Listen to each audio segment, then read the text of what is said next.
Hi, my name is Sebastian Matasaro. Today, I'll be discussing live events and the benefits that they can bring to your city. Do you know the last event your city has hosted? Here in New York, we've hosted several events. Most recent, the Super Bowl, the All-Star, uh, the All-Star Game for MLB, and WWE WrestleMania.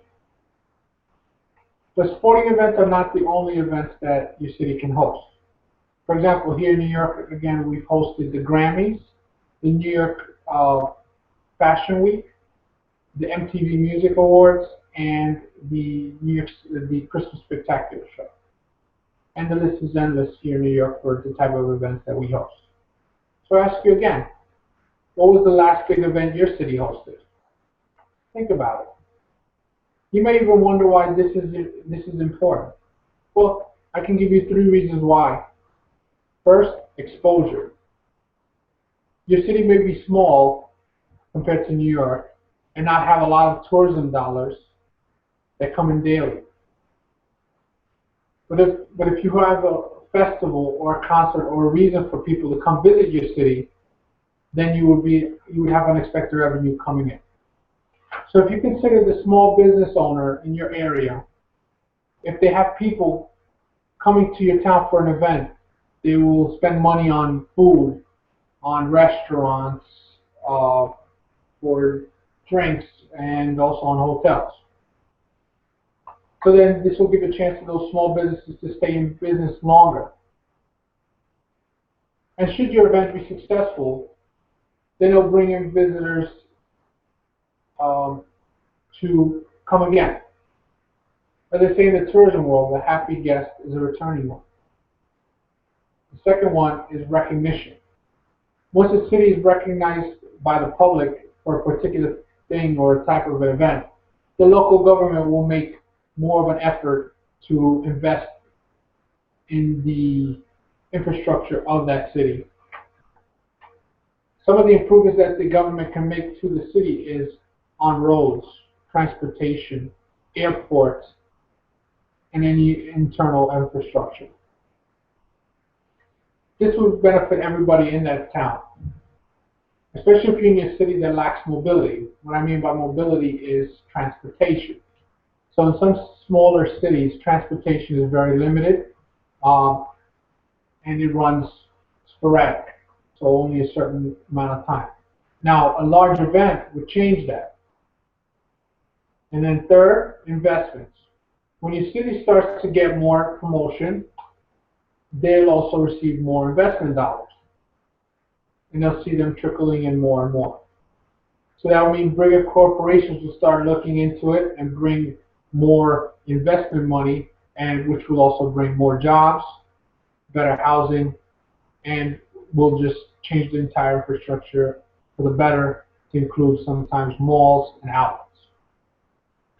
This can help the communities that are underdeveloped. So for example, let's look at Detroit. When Detroit first started uh, with the car industry, the town was booming. What I say by booming is that the car industry brought in a lot of infrastructure. For example, it brought in a tram, which is a above ground train. It also brought in a lot of job opportunities. It helped them create a new arena and also a casino. But unfortunately, once the car manufacturer decided to leave the Detroit area, it the town started to see itself decay. Now they were on the verge of bankruptcy, but now they're slowly beginning to climb out of that situation. So some of these problems can be avoided when you bid for an event or a type of concert. For example, Detroit bid for the Olympics. Unfortunately, I don't believe that they won, but they did bid on the Olympics to try to boost their economy and their infrastructure. So while the bidding process is a great step to getting an event in your city, there are other things to consider. Some of the things to consider are: is there enough of an infrastructure in the town for activities to be held for the people to do and see? Second, are there enough hotels within the price range, and are there eateries near the event that can support massive crowds? For example, Nashville, Tennessee is known as the country music world. They have a huge event that they normally host, which is right before the Country Music Awards. This festival is held every year, but at the beginning, when they first started hosting the event, for 2 years, Nashville, Tennessee had to pay out of pocket to support these events. The reason for that is because they didn't have the infrastructure to support the large amount of crowds with eateries, hotels, and activities. So what they did was they had to reevaluate their infrastructure and rebuild. So now they're pretty much hosting close to 12,000 people in the course of a week.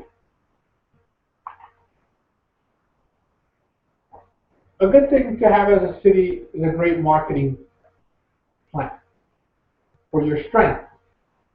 For example, if you're in a city with a hot climate, you should focus on getting people into your town during the winter months. So when it's cold in one area, they want to come to your town because it's hot and to get out of the cold. If you're in a town that's cold, you want to focus on your marketing strategies for individuals that like to do a lot of winter sports or winter events like skiing, snowboarding, things that have to interact with cold weather.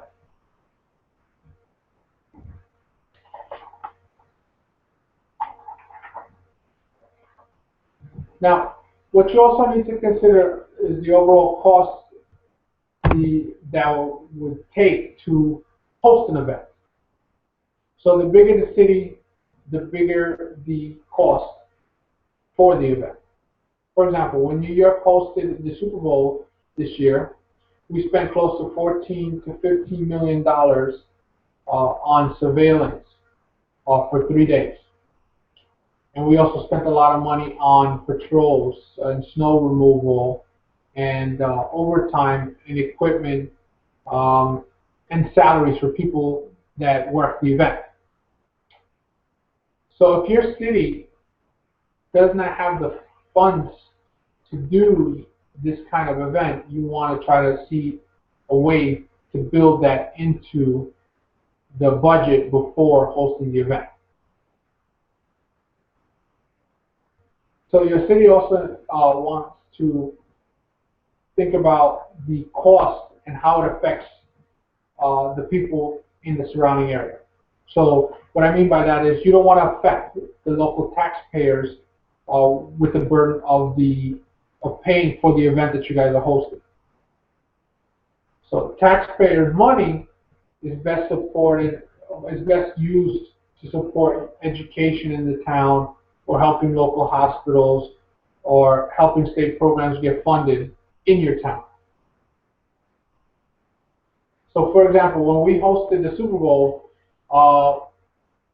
some of the complaints that people had, one of the major complaints that people had was that the pricing at the stadium or at the event were really ridiculous. For example, it was $7 for a bottle of water, $12 for a slice of pizza, $10 for a beer, which I think that's very expensive for somebody that's coming to visit for an event.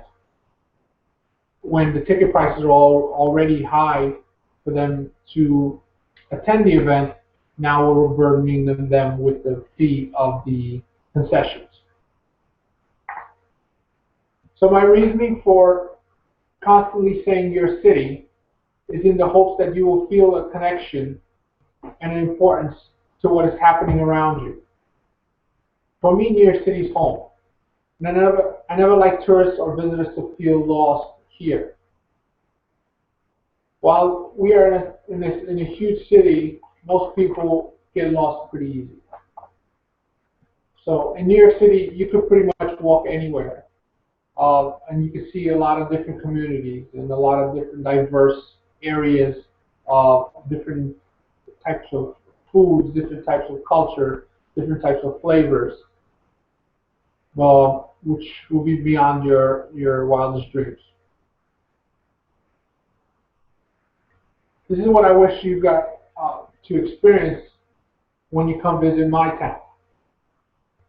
So bidding on a live event will bring such a chance of growth and stimulation to the economy for your city. And it will also give you the people of your town the chance to be a part of something fun and memorable, which in the end of all can help you host another event in the future. So whether you love music or art or roller coasters or food, get involved in making your city stand out. Thank you and good luck.